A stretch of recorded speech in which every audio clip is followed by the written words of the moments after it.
Hello friends, welcome to back our YouTube channel. दोस्तों, मैं सत्येंद्र गारू पुणे हमारे YouTube channel Garu online education में आपका स्वागत करता हूं। दोस्तों, किसी विद्वान ने क्या खूब कहा है कि मिटा दो अपनी हस्ती को अगर कुछ मर्तबा चाहो, मिटा दो अपनी हस्ती को अगर कुछ मर्तबा चाहो कि दाना खाक में गुल कर गुले गुलजार होता है। अर्थात जिस प्रकार दाना अर्थात बीज अपने संपूर्ण अस्तित्व को विलीन कर देता है, उसी प्रकार मेहनत इतनी खामोशी से करो कि सफलता शोर मचा दे। दोस्तों, इतनी मेहनत कीजिए कि सक्सेस आपके कदम चूमे। इसी आशा के साथ शुरू करते हैं। तो चलिए आज का सेशन स्टार्ट करते हैं। We are going to start our session. दोस्तों, सेशन स्टार्ट करने से पहले मैं आपको बता देता हूं कि पॉलिटी की क्लास निरंतर आपको अपडेट करवाई जा रही है, जिसमें अपना भारतीय संविधान सभा का टॉपिक समाप्त हो गया है। उसी की आगे की कड़ी में अपना टॉपिक चल रहा है भारतीय संविधान की प्रस्तावना को कल मैंने डिटेल में थोड़ी जानकारी के अनुसार बताया है। उसी की आज मॉक टेस्ट को शुरू करते हैं। तो चलिए शुरू करते हैं बिना देरी किए। तो बने रहिए मेरे साथ अंत तक, जिससे कि आपको एग्जाम में हेल्प हो। तो पहला क्वेश्चन है आज का। फर्स्ट क्वेश्चन है स्लाइड पर।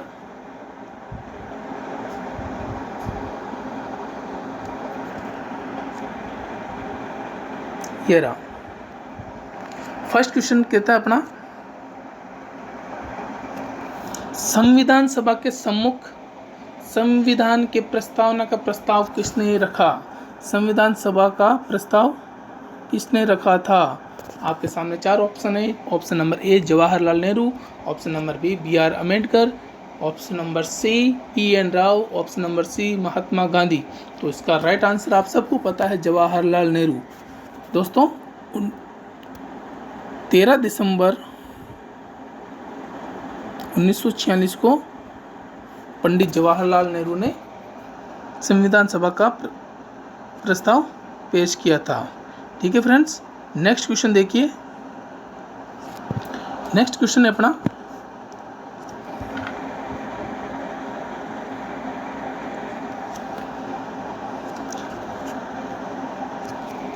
भारत के संविधान की प्रस्तावना में कितने प्रकार का न्याय, स्वतंत्रता, समानता एवं बंधुता का उसी क्रम में उल्लेख किया गया है? यानी पर्सन कह रहा है कि भारत की जो संविधान की प्रस्तावना है उसमें कितने प्रकार के न्याय,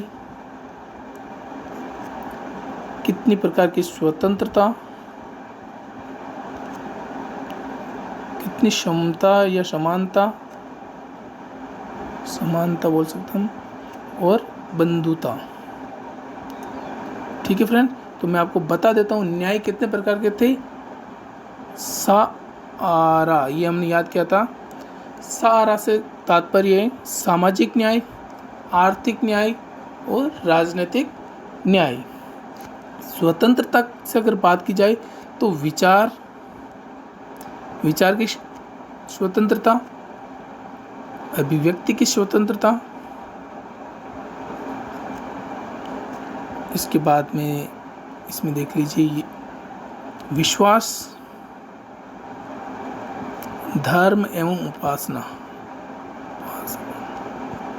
ठीक है फ्रेंड्स, तो न्याय 3, स्वतंत्रता 5, क्षमता या समानता कितने प्रकार की?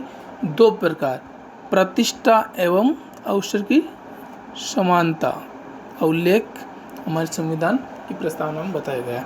बंधुता की अगर बात की जाए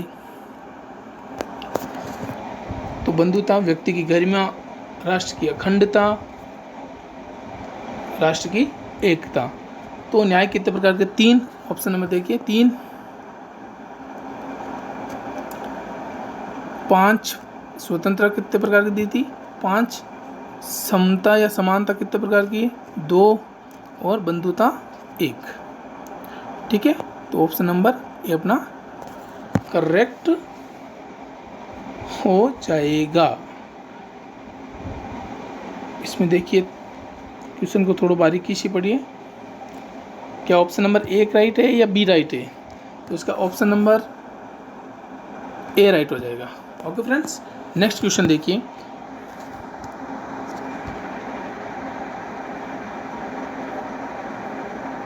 नेक्स्ट क्वेश्चन रहा आपकी स्लाइड पे ये। तीसरा क्वेश्चन क्या कह रहा है? भारत के संविधान की उद्देशिका का विचार कहाँ से लिया गया था? जो उद्देशिका या प्रस्तावना था वो कहाँ से ली गई थी? वो आपके सामने चार ऑप्शन है। ऑप्शन नंबर ए इटली के संविधान से, ऑप्शन नंबर बी कनाडा के संविधान से, ऑप्शन नंबर सी फ्रांस के संविधान से, और option number D USA United state of America के संविधान से। तो इसका राइट आंसर हो जाएगा डी, अमेरिका के संविधान से जो है अब हमारे प्रस्तावना ली गई। और इसकी लैंग्वेज की अगर बात पूछ ले, भाषा की अगर बात पूछ ले, तो भाषा कहाँ से ली गई थी? ऑस्ट्रेलिया के संविधान से। नेक्स्ट क्वेश्चन देखिए, क्वेश्चन नंबर 5। निम्नलिखित शब्दों में से कौन सा शब्द 1975 में भारतीय संविधान की प्रस्तावना में सम्मिलित नहीं था? ऐसा कौन सा शब्द है जो 1975 में भारतीय संविधान की प्रस्तावना में सम्मिलित नहीं था? अर्थात ये सब तीन शब्द ऐसे होंगे जो भारतीय संविधान प्रस्तावना में थे, लेकिन एक शब्द ऐसा है जो भारतीय प्रस्तावना में 1975 तक नहीं था। ठीक है, तो आपके सामने चार ऑप्शन है। ऑप्शन नंबर ए बंधुत्व, ऑप्शन नंबर सी संप्रभु, ऑप्शन नंबर सी समानता, ऑप्शन नंबर डी अखंडता। तो इसका राइट आंसर हो जाएगा दोस्तों अखंडता, क्योंकि अखंडता को 42वां संविधान संशोधन हुआ था 1976 में। तब कितने वर्ड जोड़े गए थे? 3। कौन कौन से जोड़े गए थे? वो 3 शब्द हैं आपके समाजवादी, पंथ निरपेक्ष और एक शब्द था अखंडता। नेक्स्ट क्वेश्चन देखिए दोस्तों,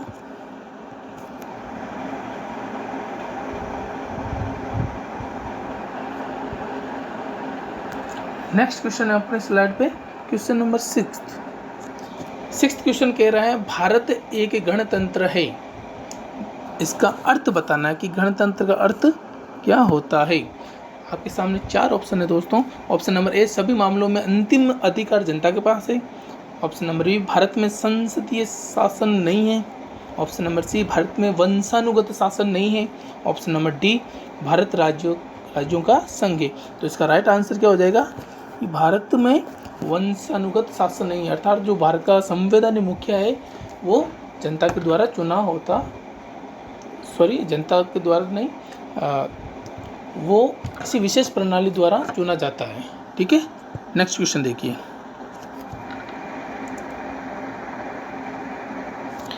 नेक्स्ट क्वेश्चन है दोस्तों,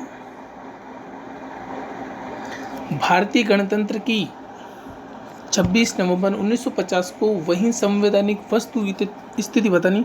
वस्तु स्थिति क्या थी जब संविधान लागू किया गया था? वो स्थिति बताना है जब संविधान को लागू किया गया था, उस समय भारत को क्या बनाया गया था। वो भारत का जो संविधान था की प्रस्तावना में भारत को किस प्रकार का राज्य बताया गया, ये बताना है। ए ऑप्शन है आपके सामने लोकतंत्रात्मक गणतंत्र, बी ऑप्शन है संपूर्ण प्रभुत्व संपन्न धर्मनिरपेक्ष लोकतंत्रात्मक गणराज्य, ऑप्शन नंबर सी है संपूर्ण प्रभुत्व संपन्न लोकतंत्रात्मक गणराज्य, ऑप्शन नंबर डी संपूर्ण प्रभुत्व संपन्न समाजवादी धर्मनिरपेक्ष लोकतंत्रात्मक गणराज्य। तो इसका ऑप्शन नंबर 3 राइट हो जाएगा। तो भारत को संपूर्ण प्रभुत्व संपन्न लोकतंत्रात्मक गणराज्य बताया गया। ओके फ्रेंड्स, नेक्स्ट क्वेश्चन देखिए। ऑप्शन क्वेश्चन नंबर 8, भारत के संदर्भ में निम्न में से कौन धर्मनिरपेक्ष शब्द का सही भाव व्यक्त करता है? धर्मनिरपेक्ष का अर्थ बताना है, सीधे सी तौर पे ये बात पूछी गई है। तो धर्मनिरपेक्ष का अर्थ है कि भारत में अनेक धर्म है। बी ऑप्शन है भारतीयों को धार्मिक स्वतंत्रता प्राप्त है। ऑप्शन नंबर सी है धर्म अनुपालन व्यक्ति की इच्छा पर निर्भर है, या भारत में राज्य का कोई धर्म नहीं है, तो इसका ऑप्शन नंबर डी राइट हो जाएगा। भारत में सभी धर्मों को बराबर दर्जा दिया गया, अर्थात कहने का तात्पर्य ये है कि जो भारत में सभी धर्मों का बराबर समर्थन किया गया है, इसका कोई भी मुख्य या फिर हम कह सकते तो प्रमुख कोई धर्म नहीं है, सभी धर्मों को बराबर दर्जा दिया गया। Option number D will be right answer. Next question देखिए, क्वेश्चन नंबर 9।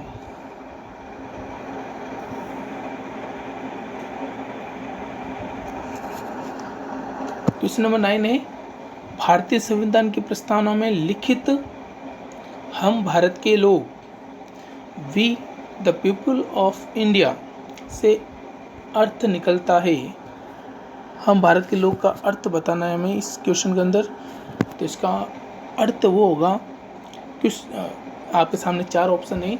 भारतीय गणराज्य की प्रभुसत्ता जनता में निहित है, संविधान का निर्माण भारत की जनता द्वारा हुआ है, संविधान निर्माता भारत की जनता का प्रतिनिधित्व करते हैं, और लास्ट ऑप्शन है भारत का संविधान भारत की जनता की सहमति पर आधारित है। तो इसका बी ऑप्शन राइट हो जाएगा, संविधान का निर्माण भारत की जनता द्वारा हुआ है। ठीक है फ्रेंड्स, नेक्स्ट क्वेश्चन देखिए,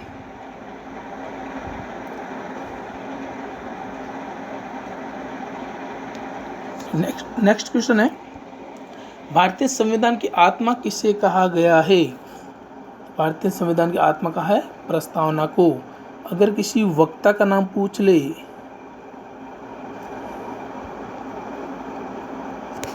किसी वक्ता का, जैसे कि B.R. अम्बेडकर साहब का पूछ ले कि इनके अनुसार संविधान की आत्मा किसे कहा है, तो किसे कहा गया है संवैधानिक उपचारों का अधिकार को। ओके फ्रेंड्स, नेक्स्ट क्वेश्चन देखिए,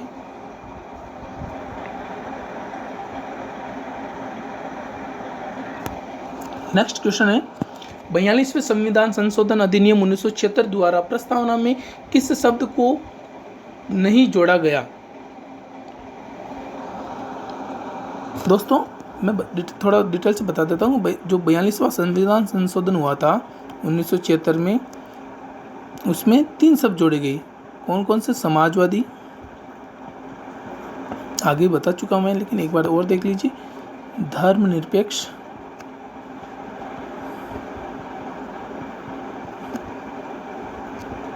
एकता और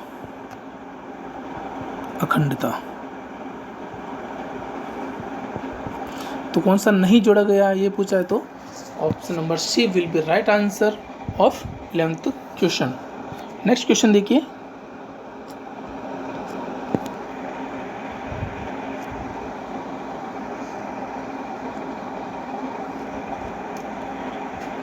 नेक्स्ट क्वेश्चन रहा दोस्तों आपकी स्लाइड पे, ये 12वां क्वेश्चन कह रहा है संविधान की उद्देशिका में कितनी बार संशोधन किया जा चुका है। बहुत अच्छा क्वेश्चन है। इसमें पूछा कि संविधान की जो प्रस्तावना है उसमें कितनी बार संशोधन किया गया था, तो इसका आंसर हो जाएगा 1। ठीक है, 1 बार संशोधन हुआ था जिसमें 3 वर्ड जोड़े गए। कितने? 3। कौन कौन से? समाजवादी, धर्मनिरपेक्ष और एकता और अखंडता। ठीक है दोस्तों, नेक्स्ट क्वेश्चन देखिए, इसमें थोड़ा मैं बता देता हूँ। 1 बार संशोधन हुआ था, वो हुआ था 42वां संशोधन। 42वां संविधान संशोधन हुआ था, एक ही अमेंडमेंट हुआ था इसमें, जो हुआ था 1976 में। नेक्स्ट क्वेश्चन देखिए,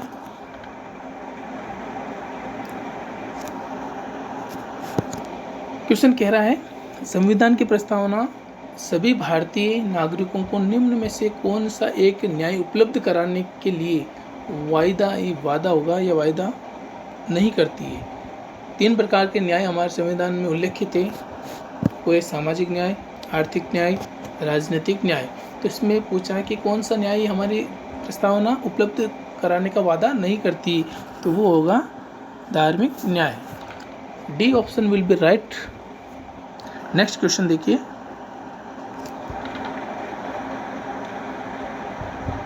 क्वेश्चन नंबर 14। निम्न में से कौन सा कथन सत्य है? सत्य कथन को बताना है, कौन सा स्टेटमेंट है जो ट्रू है। ऑप्शन नंबर ए कह रहा है कि बेरुबारी है, यहाँ पे बेरुबारी केस में सुप्रीम कोर्ट ने कहा था कि प्रस्तावना भारत के संविधान का अंग नहीं है। बी ऑप्शन है केशवानंद भारती केस में सुप्रीम कोर्ट ने कहा था संविधान प्रस्तावना संविधान का भाग है। सी ऑप्शन है भारतीय संविधान की प्रस्तावना को कनाडा के संविधान से लिया गया। और ऑप्शन है इनमें से कोई नहीं। तो कौन सा कथन राइट है? इसमें कथन है बी, केशवानंद भारती केस में सुप्रीम कोर्ट ने क्या कहा था कि प्रस्तावना संविधान का भाग है।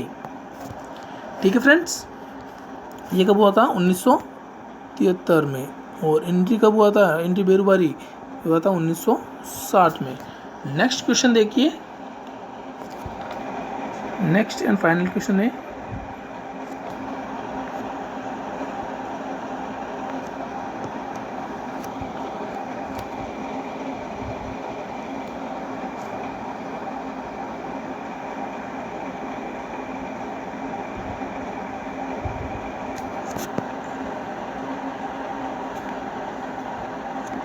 Friends 15 number question. ठीक है, क्वेश्चन कह रहा है कि भारतीय संविधान की प्रस्तावना की भाषा, इसमें आगे भी बता चुका हूँ, प्रस्तावना की भाषा कहाँ से ली गई है? ऑस्ट्रिया से ली गई है, सॉरी ऑस्ट्रेलिया से ली गई है, अमेरिका पे टिक हो गया, ऑस्ट्रेलिया से ली गई है। दोस्तों देख लीजिए, प्रस्तावना का जो सुझाव है या विचार है, विचार कहाँ से लिया गया है? यूएसए से, बट इसकी जो लैंग्वेज है वो ली गई थी ऑस्ट्रेलिया से। ओके फ्रेंड्स, ये थे आज के हमारे भारतीय संविधान की प्रस्तावना के कुछ इम्पोर्टेंट क्वेश्चन।